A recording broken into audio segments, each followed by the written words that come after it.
Vous écoutez Alger Chaîne 3, le journal.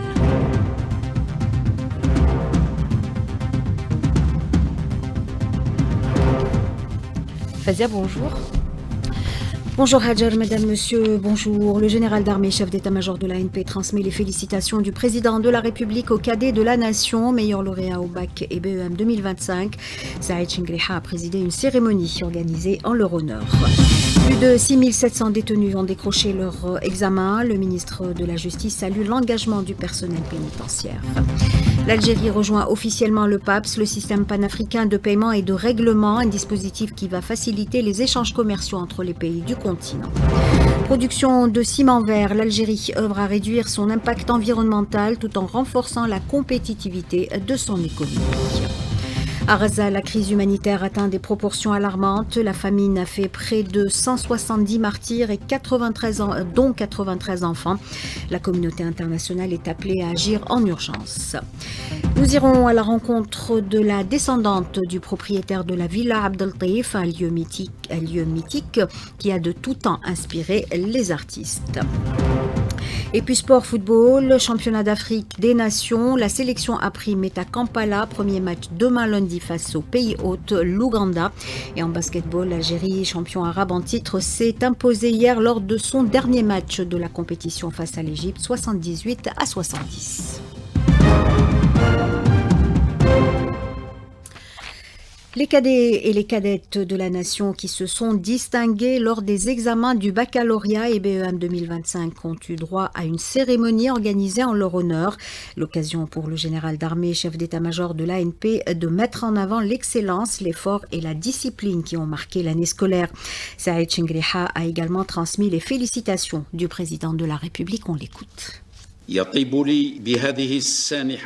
m'est agréable à cette heureuse occasion de vous transmettre à vous les cadets de la nation qui avaient brillamment réussi aux examens du baccalauréat et du BEM saison 2025 les félicitations du président de la République, chef suprême des forces armées, ministre de la Défense nationale qui vous souhaite davantage de réussite et d'épanouissement dans votre formation et votre avenir professionnel, vous considérant comme les cadres de demain de l'État algérien et de l'armée nationale populaire. Je vous adresse également en mon nom personnel ainsi qu'à travers vous à l'ensemble de vos camarades ayant obtenu ces deux diplômes. Mes sincères félicitations pour cette brillante réussite. Fruit avant tout de vos efforts et de votre persévérance tout au long de l'année scolaire, mais également le résultat de l'attention particulière que le haut commandement de l'armée nationale populaire n'a cessé d'accorder aux écoles des cadets de la nation et à leurs élèves.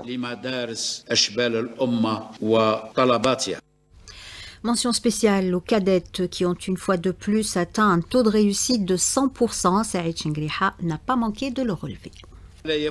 Je ne saurais, en cette heureuse occasion, manquer de saluer les résultats remarquables obtenus par les cadettes de la nation, qui ont réussi, comme les années précédentes, à atteindre un taux de réussite de 100%.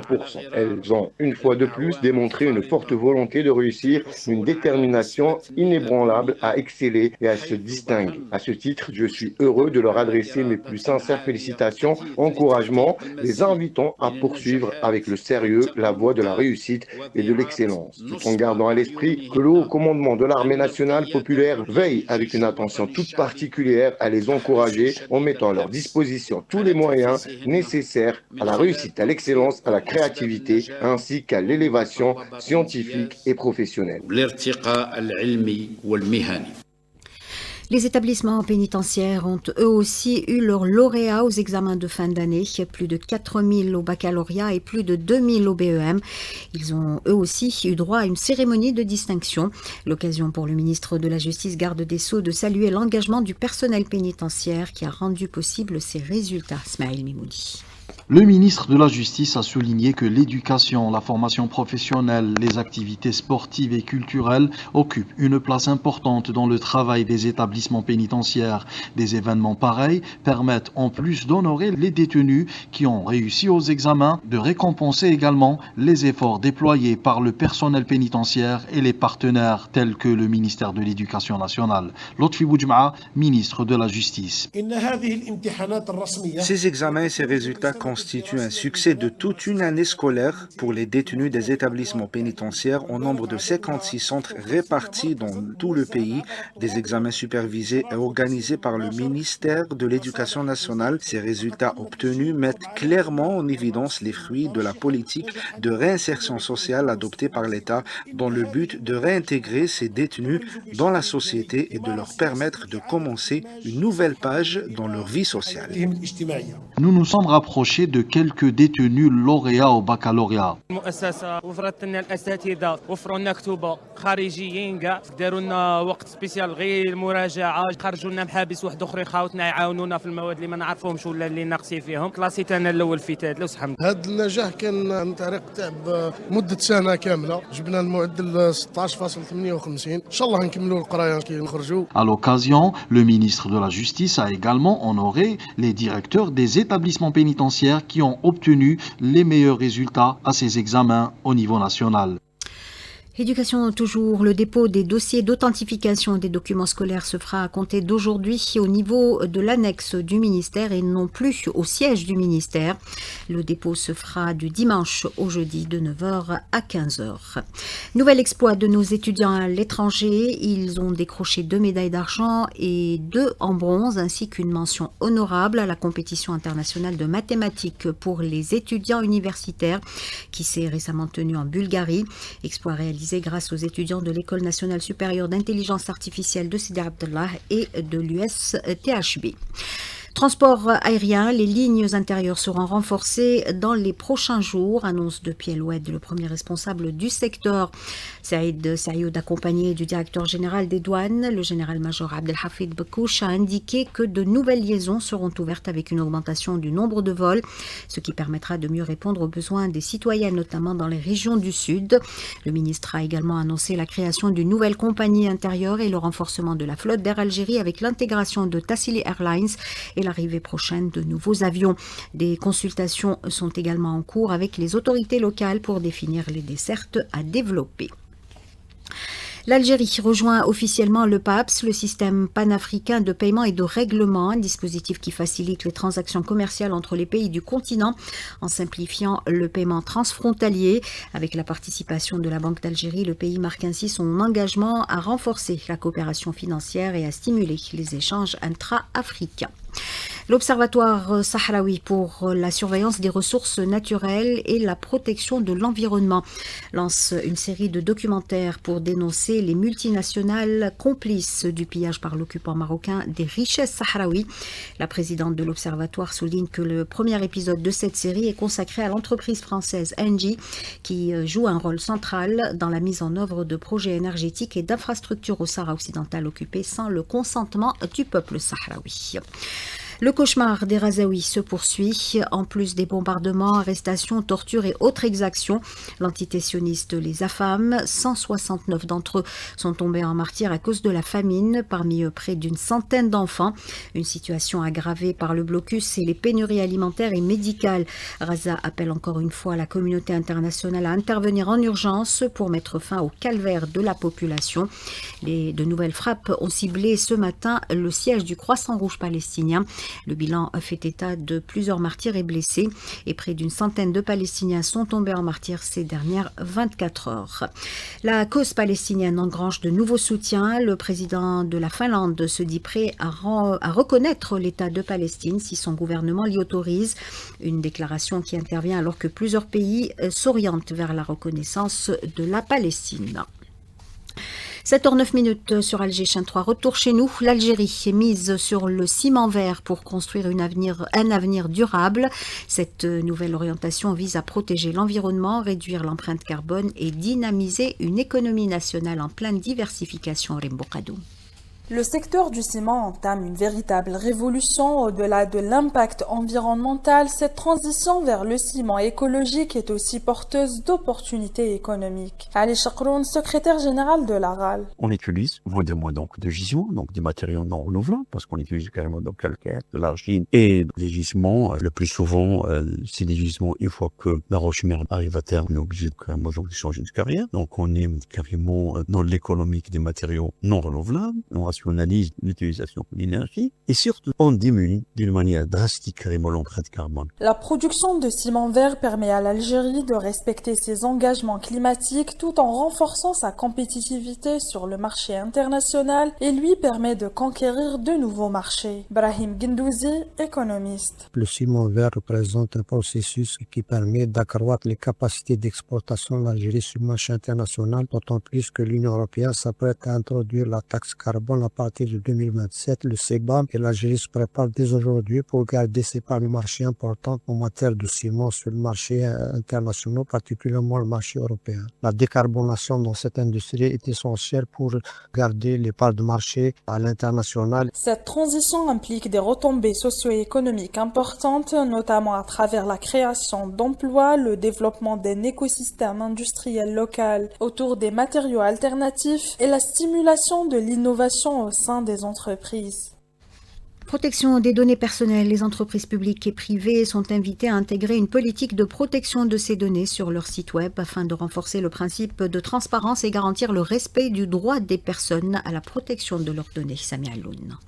Des failles de sécurité informatique, erreurs humaines et autres peuvent être à l'origine de vols de données, ce qui pourrait à son tour impacter le bon fonctionnement de l'entreprise ou institution en question. Il est question de s'adapter aux différentes révolutions technologiques qui manipulent des données sensibles. Une nouvelle disposition prévoit la nomination obligatoire d'un délégué à la protection des données à caractère personnel au niveau des entreprises. Jael Bouabdallah, expert en transformation numérique et cybersécurité. Un acteur clé, le délégué à la protection des données ou le Data Protection Officer. Ce DPD devient obligatoire, il doit être compétent, formé au droit, à la technique et surtout indépendant dans sa mission. Informer, conseiller l'entreprise sur ses obligations légales, contrôler le respect de la loi en interne en veillant à la sécurité des traitements, à la gestion des risques, à la formation du personnel et aussi jouer le rôle d'interface directe avec l'ANPDP qui est l'autorité nationale de protection des données à caractère personnel. L'autorité de contrôle est renforcée à travers la création de pôles régionaux d'audit et de contrôle auprès de l'ANPDP pour améliorer l'efficacité et garantir des interventions plus rapides.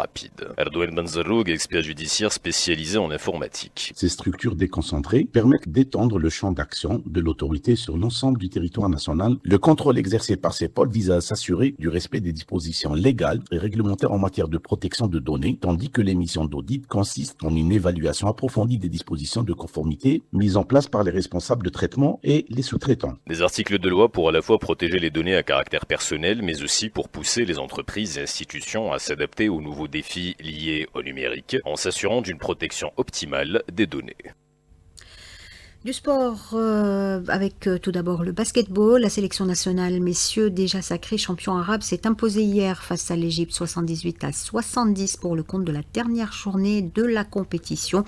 Nassima Djaoud pour le détail. 20 ans après avoir gagné son premier titre arabe en Arabie Saoudite en 2005, le 5 algérien remporte avec brio son deuxième trophée. Les protégés du sélectionneur Ali Bouziane ont réussi à conserver leur invincibilité en gagnant tous leurs matchs. 6 victoires en 6 matchs joués face à l'Égypte, le Bahreïn, le Qatar, les Émirats arabes unis, le Koweït et la Tunisie. Sur le parcours de la sélection algérienne, on écoute l'entraîneur national Ali Bouziane. C'est une belle victoire encore contre l'Égypte. Surtout que c'était difficile après une soirée de titre, de rejouer le lendemain, c'est pas facile, mais on a été solide. La sélection nationale sera de retour ce dimanche à Alger. L'arrivée est prévue à 10h à l'aéroport international Houari Boumediene. Football, championnat d'Afrique des Nations, la sélection A-Prime est à pied d'œuvre à Kampala. Les Verts entament la compétition demain lundi face au pays hôte, l'Ouganda, avant d'enchaîner contre l'Afrique du Sud, la Guinée et le Niger. Au programme de ce dimanche, dans le groupe B, Madagascar joue face à la Mauritanie et dans le groupe A, le Kenya sera opposé à la RDC. Hier, en match d'ouverture, la Tanzanie s'est imposée 2-0 face au Burkina Faso. Et pour rappel, le CHAN 2024 reporté à cette année se joue au Kenya, en Tanzanie et en Ouganda. Et avant de refermer les pages de ce journal, on vous propose une petite balade sur les hauteurs d'Alger, et plus précisément à la Villa Abdeltaïf, située à 2 pas de Riyad El Fath. Cette bâtisse mythique a longtemps été le refuge des artistes en quête d'inspiration. Nadia Siassi a rencontré la descendante de son illustre propriétaire.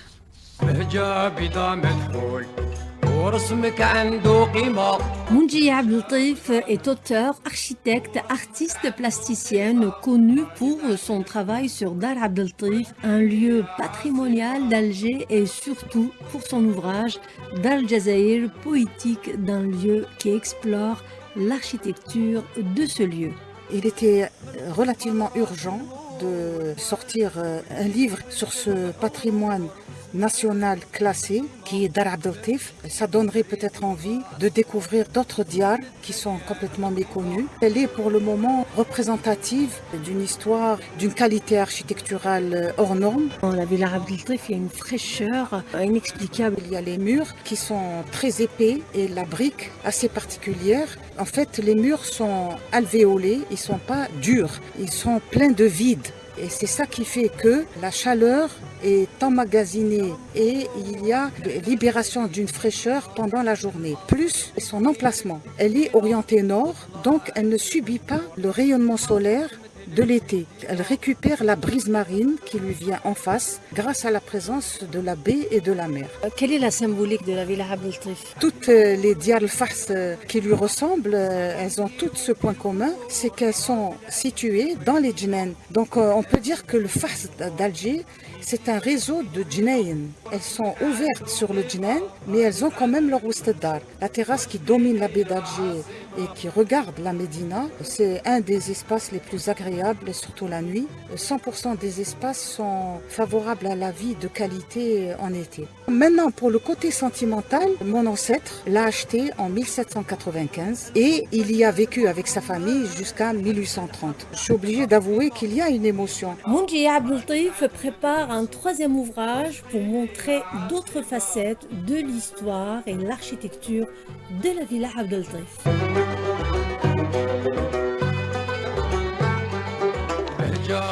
C'est la fin de ce journal réalisé par Aïssa Abderrahman. Samir était à la console technique, Hossein à la régie d'antenne et Yassine au streaming vidéo. Tout de suite, on retrouve Hajar Messaouti pour la météo.